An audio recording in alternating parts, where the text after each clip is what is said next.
सोमवार की कहानी। एक गरीब ब्राह्मण था। वह रोजाना शंकर भगवान को जल चढ़ाता था।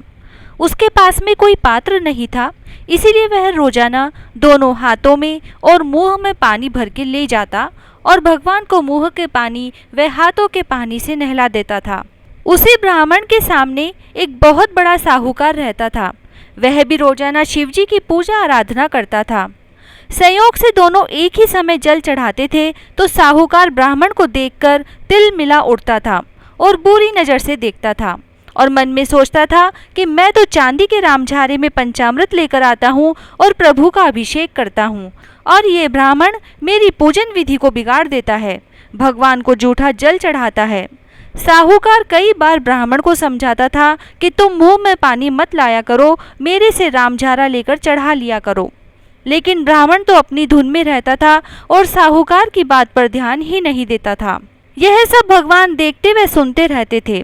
एक दिन भगवान ने सोचा कि दोनों की परीक्षा लेनी चाहिए कि किसकी भक्ति सच्ची है। एक दिन ब्राह्मण व साहूकार दोनों एक साथ घर से निकले। दोनों भगवान की पूजा करने जा रहे थे। भोलेनाथ ने आंधी तूफान चला दिया। अब ब्राह्मण तो तूफान से नहीं घबराया और आगे बढ़ गया, और साहूकार जैसे ही जाने लगा, उसकी थाली में रखी पूजन सामग्री सब उलट पुलट हो गई। आग, धतूरा, बेलपत्र, चंदन, रोली मोली, चावल, फूल माला सब तूफान से नीचे गिर गए। साहूकार तो घबरा गया। सोचा कि ऐसा तूफान आ रहा है, मैं आज मंदिर नहीं जाऊंगा, और वापस घर जाने लगा। लेकिन पीछे से वापस देखा कि ब्राह्मण तो मंदिर जा रहा है, मैं भी हिम्मत करके जाता हूँ। साहूकार ने वापस से थाली लगाई और आगे बढ़ा। थोड़ी ही दूरी पर एक सूखी नदी थी। भगवान ने सोचा ये दोनों एक परीक्षा में तो पास हो गए, अब दूसरी मुसीबत करनी चाहिए। तो भगवान ने उस सूखी नदी में बाढ़ चला दी। अब पानी बहुत वेग से आ रहा था। दोनों नदी के पास जाकर खड़े हो गए। अब ब्राह्मण ने सोचा कि भगवान के जल चढ़ाने का नियम है, उसे नहीं तोड़ना चाहिए। मैं तो बिना भगवान के जल चढ़ाए रह नहीं सकता हूँ, मुझे तो जाना चाहिए। अगर पानी के बहाव में बह भी गया तो कोई बात नहीं, एक दिन तो मरना ही है। यह तो निश्चित है कि इस संसार को एक दिन छोड़कर जरूर जाना है। फिर इस देह का मोह क्या करना चाहिए, आज नहीं तो कल मरना ही पड़ेगा। आया है सो जाएगा, राजा रंग फकीर, फिर मुझे सोचना नहीं चाहिए। और नदी के उस किनारे मंदिर है, तो नदी पार करके जल जरूर चढ़ाऊंगा। वह तो हिम्मत करके ओम नमः शिवाय का नाम लेकर नदी में कूद गया और गोते लगाता हुआ नदी के दूसरे किनारे पहुंच गया। इधर साहूकार ने देखा कि नदी में बाढ़ बहुत तेज है। अगर मैं कूद गया तो पानी के बहाव में बह जाऊंगा, चलाकर मौत के मुंह में क्यों जाऊं? मर गया तो पत्नी व बच्चे रोते रहेंगे और सारा कारोबार भी समाप्त हो जाएगा। मंदिर की पूजा तो कल कर लेंगे। साहूकार तो मन में सोचता हुआ वापस घर आ गया। अब उधर ब्राह्मण मंदिर के द्वार तक पहुंच गया तो शंकर भगवान ने सोचा कि ब्राह्मण की भक्ति तो बड़ी सच्ची है, और अब भोलेनाथ को भी मजा आने लगा। सोचे देखते हैं, एक परीक्षा और लेते हैं, अगर इसमें पास हो गया तो इसको दर्शन दे देंगे। ब्राह्मण जैसे ही मंदिर के अंदर प्रवेश करने लगा, भगवान ने मंदिर की छत से पट्टियां गिराना शुरू कर दी। अब तड़ातड़ पट्टियां गिरने लगी। ब्राह्मण ने सोचा कि अगर पट्टी भगवान पर गिर गई तो मूर्ति खंडित हो जाएगी, तो सारी जनता पूजन करने कहाँ जाएगी?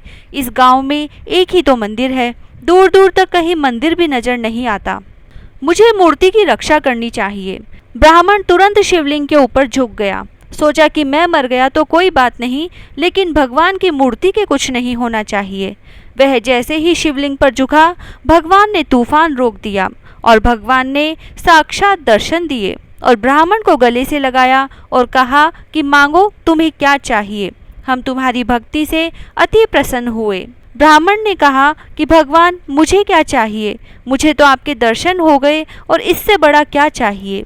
लेकिन भगवान ने जोर देकर कहा कि नहीं ब्राह्मण, कुछ तो मांगो। ब्राह्मण ने कहा कि अगर आप देना ही चाहते हैं तो केवल एक रामझारा दे दो, जिससे मैं आपको जल चढ़ा सकूं, और आपकी भक्ति दे दो कि जब तक मैं जीऊं सदा आपका ही गुणगान करता रहूं, और मुझे कुछ नहीं चाहिए। भगवान को हंसी आ गई और बोले कि ब्राह्मण तुम कितने भोले हो। ब्राह्मण ने कहा कि भगवान, मनुष्य अपने जीवन में कितना भी होशियार हो और कितना भी धन दौलत वैभव हो, मरने पर उसके साथ कुछ नहीं जाता। उसकी होशियारी चतुराई यही रह जाती है। उसके साथ केवल भगवान की भक्ति जाती है। आपके दर्शन हो गए, मेरा जीवन तो बहुत सफल हो गया।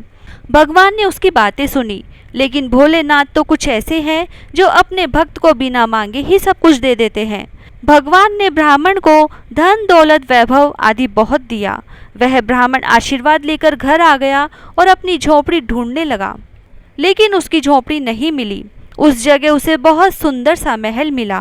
वह खूब ठाट बाट से रहने लगा। अब उसके पास साहूकार से भी ज़्यादा धन दौलत हो गई। साहूकार उसके सामने नहीं आता था और अपनी गलती पर पछताता था। भगवान शिव जी ऐसे ही हैं, वे बिना मांगे ही सब कुछ दे देते हैं। हे भोलेनाथ, जैसे आपने ब्राह्मण को दर्शन दिया और बहुत धन दौलत वैभव दिया, वैसे सबको देना। कहता ने सुनता ने हुकारा भरता ने अपने सारे परिवार की रक्षा करना। बिंदाईक जी की कहानी। एक छोटा सा लड़का था, कोई काम नहीं करता था।